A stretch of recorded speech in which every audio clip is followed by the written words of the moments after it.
केंद्रीय माध्यमिक शिक्षा बोर्ड यानी सीबीएसई की बुधवार 1 दिसंबर से टर्म 1 की परीक्षाएं शुरू हो गईं, लेकिन पहले ही दिन परीक्षा में ऐसा विवाद हो गया जिसके लिए बोर्ड को सार्वजनिक तौर पर स्पष्टीकरण देना पड़ा।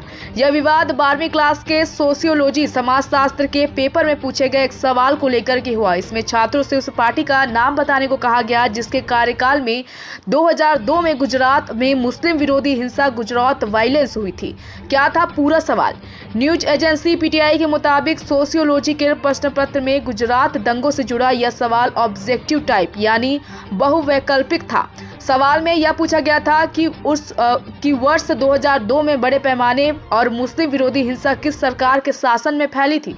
इस सवाल के जवाब के लिए 4 वैकल्पिक दिए गए थे। कांग्रेस, भाजपा, डेमोक्रेटिक और रिपब्लिकन। परीक्षा खत्म होने के बाद इस सवाल पर जमकर विवाद हुआ। लोगों ने सोशल मीडिया के जरिए इस पर काफी नाराजगी जताई।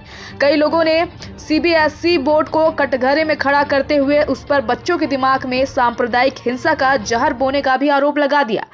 सीबीएसई ने अपनी सफाई में क्या कहा? विवाद बढ़ा तो सीबीएसई बोर्ड ने तुरंत इस पर सफाई दी और अपनी गलती स्वीकार की। बोर्ड ने इस प्रश्न को अनुचित और उसके दिशा निर्देशों के खिलाफ बताया। उसने कहा कि मामले में जिम्मेदार व्यक्तियों के खिलाफ सख्त कार्रवाई की जाएगी। बोर्ड ने अपने एक ट्वीट में कहा है, आज 12वीं कक्षा के सोशियोलॉजी टर्म 1 एग्जाम में एक प्रश्न पूछा गया जो अनुचित है और प्रश्न पत्र तैयार करने को लेकर के बाहरी विशेषज्ञों के लिए बने सीबीएसई के दिशा निर्देशों सीबीएसई गाइडलाइंस का उल्लंघन है।